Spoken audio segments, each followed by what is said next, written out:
Hello and welcome to Hawk's Eye on Business. My name is Keith Hawk. Today we are fortunate to have one of the top young entrepreneurs from the Dayton area, Jon Thomas. Jon and his family own and operate 3 highly successful restaurants in the region, and today we get the chance to talk with him about the restaurant business, how to recruit and retain great employees, and of course a favorite topic of mine, we will actually talk about food. So now let's take a quick look at the history of the Thomas Family Restaurant Group. The Thomas family of Dayton, Ohio has been in the restaurant business for 3 generations. Their journey to delight their customers with great food and family-friendly environments began in 1948 with Greek immigrant Steve Thomas in Pottsville, Pennsylvania. The Thomas family has been responsible for creating several iconic Dayton restaurants, including the Golden Nugget and DoubleDays. And the current generation expanded the enterprise even more with additional locations and a revival of the original brand, The Famous. These popular restaurants are more than just great places to eat. They provide employment for over 200 people in the South Dayton area.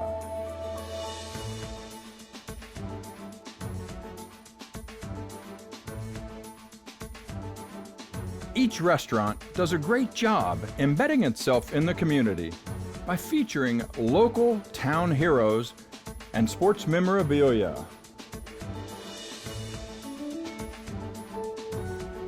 Running a restaurant enterprise of this magnitude requires vast quantities of local produce to serve over 1,500 people per day.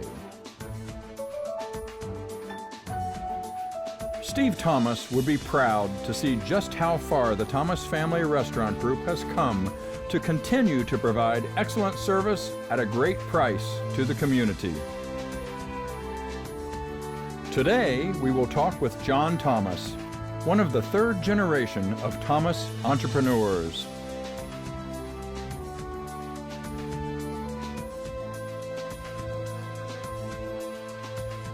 Jon Thomas, welcome to Hawk's Eye on Business. We're glad you're here. Appreciate you having me.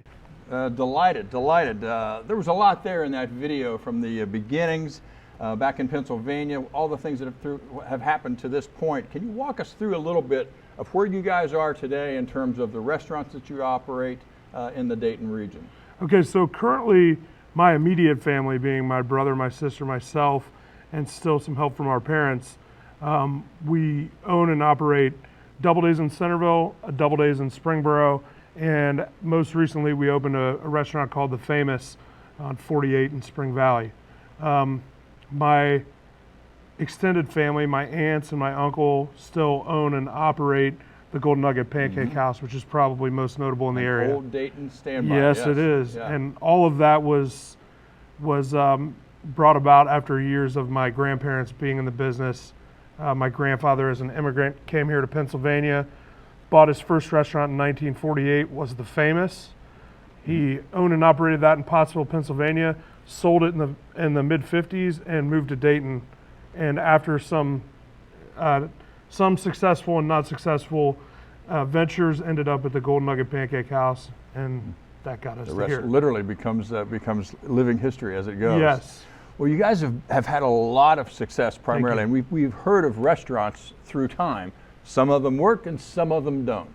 But the Thomas family has quite a track record over decades of successful operation of restaurants. Can you tell us what are those few things that really have to go right for a restaurant business to be successful? I think the first thing you have to do is take care of the customer. They're obviously most important. So service, value, those things are important, but in order to do those things, I think it's most important to have a good foundation of what you are as a business and the things that build you and represent what you want to get to the table. So the type of morals that my grandparents had and the way that they treated people, those things are probably our core values on treating our customers and our employees. And when you try to do those things consistently over a long period of time, they usually translate directly to the customer. Well, they sure have. They sure Thank have. If all one has to do is go to the to any of your locations around lunchtime or dinner time, and you'll see a bustling, exciting, thriving environment with a lot of smiling faces and a lot of stomachs that get full in a happy way. We like it that way. Yeah. You've got over 200 employees in the Dayton area. Yes. You guys are not a small employer in this region. No, it's crazy. It's, we're just over 3 years since we opened our second location. Before we did, we were probably at about 80 to 85 employees. And so, we over doubled that with our second location and added probably 40 to 50 more on our third location. And we have a lot of part-time help, so those numbers probably seem a little bit inflated, but it's pretty crazy. It's a lot of people to keep in line. Now, I noted as we were preparing for our time together, we did some research you have 21 people that have been in your operations for over 10 years, at least 10 years. Yeah, unheard of in the restaurant industry, I would say. What do you guys do that's different from other restaurants? I think we actually do become family with our people. And I think, again, this all just is basically brought to us from my grandparents to my parents to us. And it's, treat people as you'd want to be treated. The golden rule is very important. So we're always looking for ways to help our employees and to try to make the restaurant business, which for some people can be a job, we want to make it into a career. Mm-hmm. And so those are the steps that we're constantly trying to take to make people want to have a career with us. Okay. Well, it seems like you're being successful along those lines. Thank you very much. Now, you've mentioned family quite a bit so far. Yes. Siblings, dad, your mom's had some involvement, I know. Describe how that works, and if you could break it into two areas for me. What's the best thing about being in a family-owned business, and what are the challenges of it being a family-owned business? Some of those overlap. I'm fortunate enough to see my family every day. And so that's probably my favorite part. My mom now lives in Florida, but she still comes up from time to time to help. My dad is here local, as you know, and we see him almost every day and try to get him to slow down. That's not an easy task. But seeing each other every day makes you appreciate one another, and you're constantly an influence to each other and also a driving mechanism to one another. I mean, I don't have to tell you, sibling rivalry is a good thing. It pushes each of us to be better at what we're doing, and there's nobody whose back you're going to have more than your family member. So those are the good things.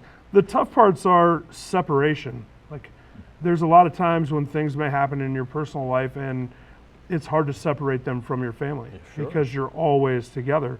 But on the whole, it's a blessing, and I wouldn't trade it.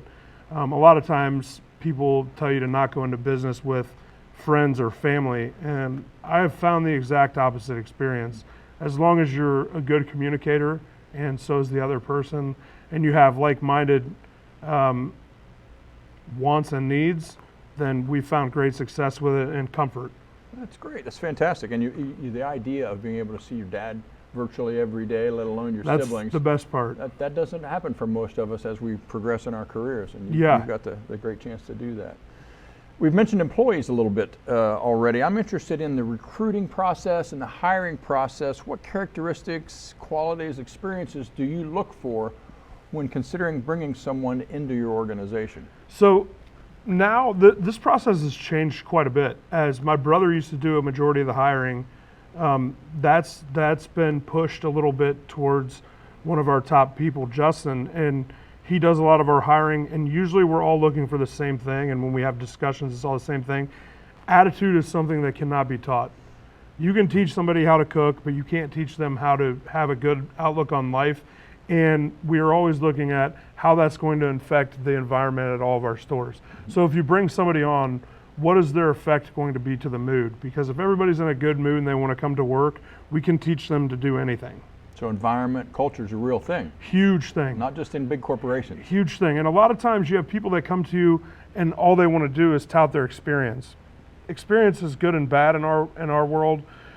Sometimes you have experience and it makes you think that you know how to do things, and you may be doing them a different way than we are, but you have to be consistent. So if somebody has a better mindset and they're willing to, help your culture and help do things the way that you're designing them to do to be consistent, then they likely fit our core. Okay, that's fair. It's fair. So I've been holding back so far. We're almost halfway through the show already, Sure. and I've been holding back on one thing I want to get at, and that's the food itself, John. Well, obviously that's what I like to get about too. I know.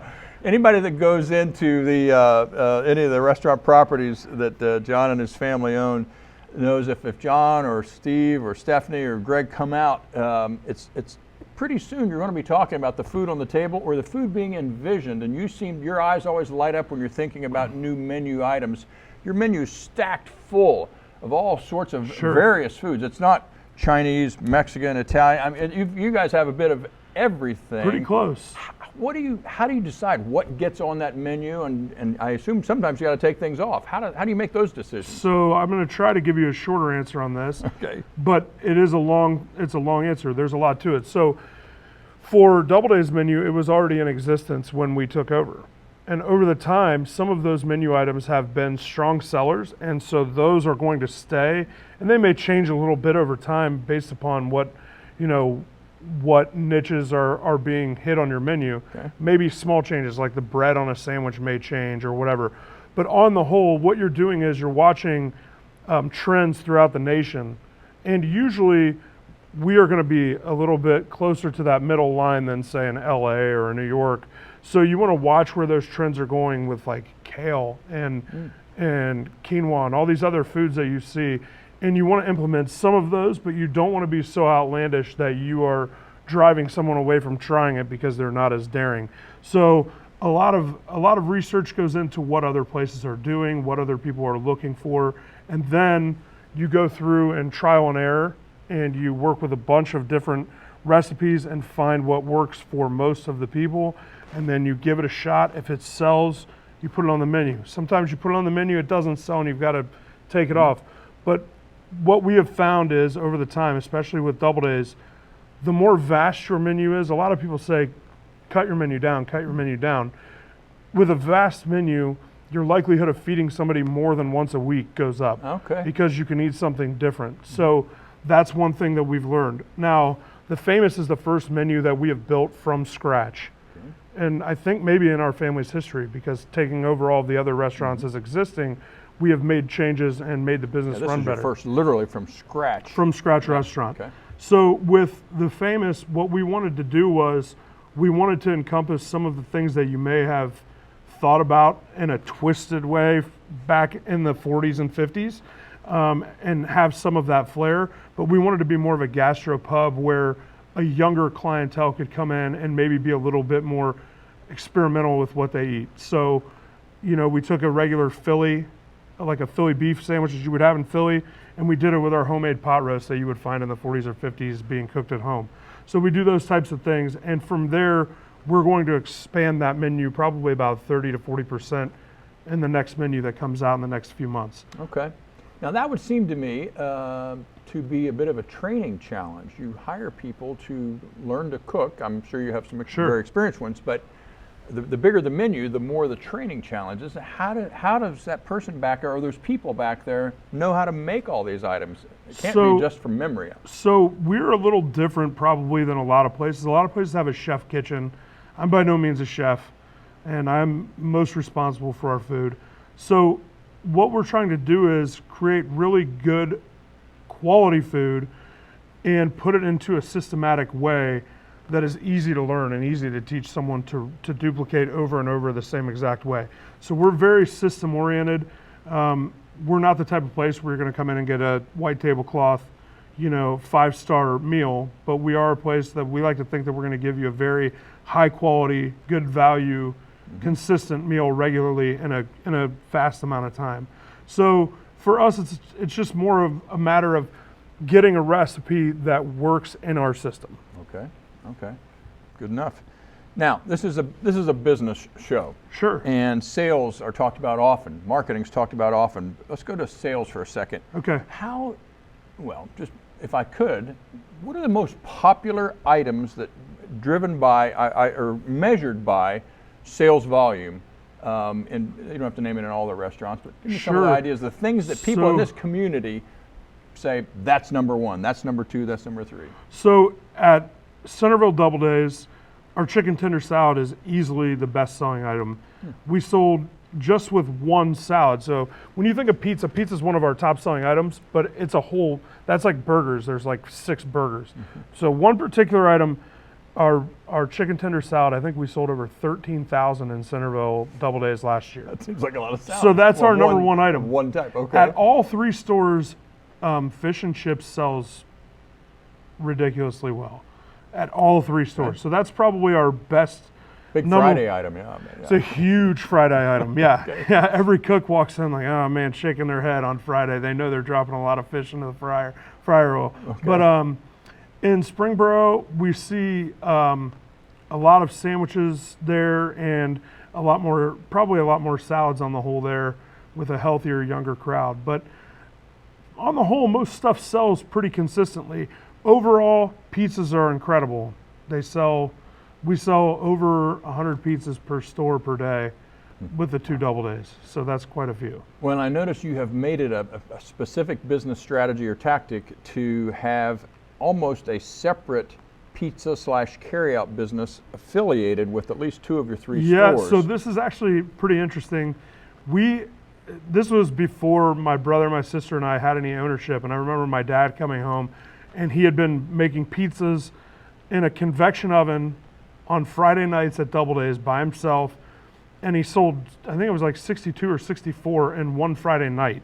And he wasn't even doing them many to go. It was all in-house, large pizzas is the only way you could get them. And he said, I think I want to expand into the pizza world. Well, back then, nobody was using cell phones for the most part. And the way that you would look up to get your pizzas, the yellow pages. And I remember him saying that I don't think people are going to look at DoubleDays as a pizza place. And so they developed the idea of Monster Pizza and creating a separate entrance and a separate menu. And my dad was extremely dead on when he thought about this. He was ahead of the game. And then shortly thereafter, you had all these places coming up with carry-out parking spaces, and he had already done that. He's an absolute mastermind. So he put it in Monster Pizza as a way to push it for carry-out sales. Then as our customers learned that they could get DoubleDays food as well, it took off and ran. And the interesting part of it is, I think the average industry carry-out for full service is around between 6 and 8%.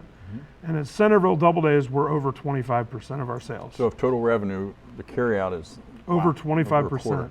And I think Springboro is still around 15 to 16, but on the rise. Yeah. You guys have a relatively healthy catering business, I believe, as well, don't you? We have a little bit of a catering business going. It's not something that we focus too much on growing. I think in due time we probably will. We have a small catering menu just to make sure that we're doing the same thing over and over again, because consistency is our biggest goal. Yeah, so catering probably would be adding to that challenge. Yeah. Let's talk about your customers again for a little bit. Love to. Is there a typical clientele? Like the person, like this is the DoubleDays customer, this is the famous customer. Is Springboro different than Centerville? Who are the people that come to your restaurant? So with both DoubleDays brands, or both DoubleDays locations, we are very open demographically for anyone. It's an environment that welcomes everybody in the family. So the interesting part, and this is just a personal observation, I remember being younger and going to DoubleDays with friends and thinking, oh man, look, it's all of our friends' parents are here and everything, and we were in high school, and that's who still comes in, is our friends' parents from high school. And so now they're the next generation older than they were before at that time. And in Springboro, it's almost exactly what was happening there. So you have probably a lot of 40s and 50s, and in DoubleDays Centerville, you have a lot of 60s and 70s, and those make up a majority of our clientele probably, but it's a mix all throughout. As far as the famous, we're seeing a lot of younger people. I think just with the amount of craft beers that we have there and the type of food that it is and the atmosphere, it loans itself to 30s, 40s, 50s. And that's who we see a majority of, but we do still have an older demographic coming in. Jon, just a side comment that pops into my head. I never would have thought that a popular food item would be a waffle with a piece of chicken or multiple pieces of chicken on it. Yet I walk around your restaurant, The Famous, and I see people with waffles and chicken. They go, what's with that? Well, it's a big Southern thing. It's been around forever. And you know, it's one of those things where, again, I wanted people to be a little bit more daring in Dayton. So we thought that was a great opportunity. It has our boneless wings on it, which we do in mass quantity. So it's something, again, where systematically it's not a challenge to get out of the kitchen. And we thought it would be a great way to implement a connection between the Golden Nugget. So we call it the Golden Nugget Chicken and Waffles. And we actually use the same syrup recipe as the Golden Nugget. So you're getting the same syrup that you would get there, homemade, over top of your chicken and waffles. Tying back to this amazingly popular restaurant yes. for the past 50 or so years or more. Yeah.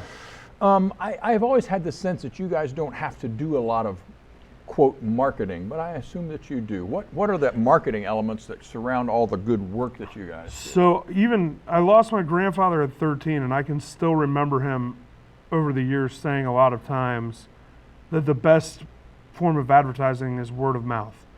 And so I can wholeheartedly say that that is our number one form of advertising. We also will do some Facebook stuff for the Famous, because nobody knows what it is for the most part now, and they're starting to learn that there's an affiliation. And we don't care if they know there's affiliation. We just want them to know that we're there and give us a shot. And so we've been doing a lot of Facebook ads. And other than that, we like to donate to, you know, local places and do school events and sporting events and stuff like that. And a lot of the stuff we've been doing lately is trying to help people that are in need. So we will hold events that are helpful to whoever's going through a hard time, and hopefully the customers that come in to support that will see that we're a great place to eat and come to us even when we're not doing those events. So it's a very personal type of marketing. It's not what we would call mass media by any stretch. A little bit of social, but primarily one human being satisfied at a time or happy about something you guys are doing. Yeah, if you leave everybody with something good to say, I always say to our employees too, if you don't give someone an excuse, they don't have one. So if you don't give them an excuse to talk poorly about you, then they don't have an excuse to speak poorly about you. So if you give them an excuse to talk good about you, then that's what they're going to do. Absolutely. So, John, you've evolved your way into it, but you're a business owner. Yeah. And so are your siblings. I don't believe that most of the time when I think about it. But you are, and an employer of quite a few people as well. What are the most satisfying aspects of owning a company? Personally, I would say influence. It's very nice to know that the people that are working around you and with you care about what you have to say. And with that, there's a enormous amount of responsibility, and there's an enormous opportunity for influence. And so over the years, I've found that almost parenting some young kids that will work for us or trying to help shape the way that they view things is my favorite portion of the business. I love what I do, but actually being a business owner for some reason gives you the credibility with people and the trust that's built in to where they seek you out when they're having an issue, or maybe they just want help in some aspect of their life, and that is my favorite part by far. That's great. It's not Thank just you. about the food, and not just about the money. It's not just about the buildings or the employees. That's a bigger view. Okay, it's an interesting thing that you do for a living. Yes. You've talked a lot about what you like. The world is changing a lot. Your industry, I presume, is changing a lot. Very and much. I've noticed you make changes a lot, whether it's the menu or the environment, whatnot. If there's one big thing you could change about what it is that you and the Thomas family does for a living, what would that be? What do you sit back and say, boy, I wish that were different? You know, that's just such a tough question. There wouldn't be anything big that I would change. That's pretty great. I think that, you know, if you could run things in reverse, hindsight's 20/20. I probably wouldn't have made as many mistakes or thinking that I knew things when I was younger that I didn't. And but on the whole, there's not a whole lot I would change. That's awesome. There's a lot of changes happening in the restaurant industry, but as long as you're willing to change with them, then you're okay. Now, I've heard on that note, when I ask that question of most small to mid-sized business owners, they typically say something about, I can't find good people, I can't get good people to stay. You haven't mentioned that at all. For us, I can dig deeper for a minute on that, John. Sure. How are you able to go against the grain and seem to find good people, keep good people? I know you talked earlier about treating them well, treating them like you want to be treated. What else do you guys do? So, I mean, over the time, what we've done is we were really early in offering healthcare to our employees. So if you're in management, we cover 100% of the manager's personal health care, and 50% of our full-time employees that have been there for an extended tenure. And recently we added a 401k match. We offer dental insurance. We do a lot of things, a lot of cell phones that we give to people that work for us, and try to help in ways that are easier for us to help than giving that person more on their paycheck, because we can probably get it for cheaper. And then also, paying them a higher wage than they may find somewhere else. Mm-hmm. And the restaurant business, one of the oldest sayings that I remember from being a kid and hearing my dad talk was that volume cures all evil. So as long as you can do a lot of sales and stay busy a lot, you can afford to do the things for the people around you that you want to do. And so I think our outlook has always been, and I say this through my entire family, is I want for our people, genuinely, I want them to live as good as I do if I can. And I feel like we've been blessed with an opportunity that most people aren't blessed with, thanks to my family. And so if they have some things going right, I should certainly learn those and follow them well. Wow. Good one to end on, John. Our time is at the end. What a pleasure. I really appreciate the fact Thank that you very came much, here Keith. and sat down with us. And thanks to you for watching us on Hawk's Eye on Business one more time. We look forward to bringing you further episodes of regional business leaders as they talk to us about what few things must go right for them to be successful and all the challenges therein. So until next time, thank you for watching.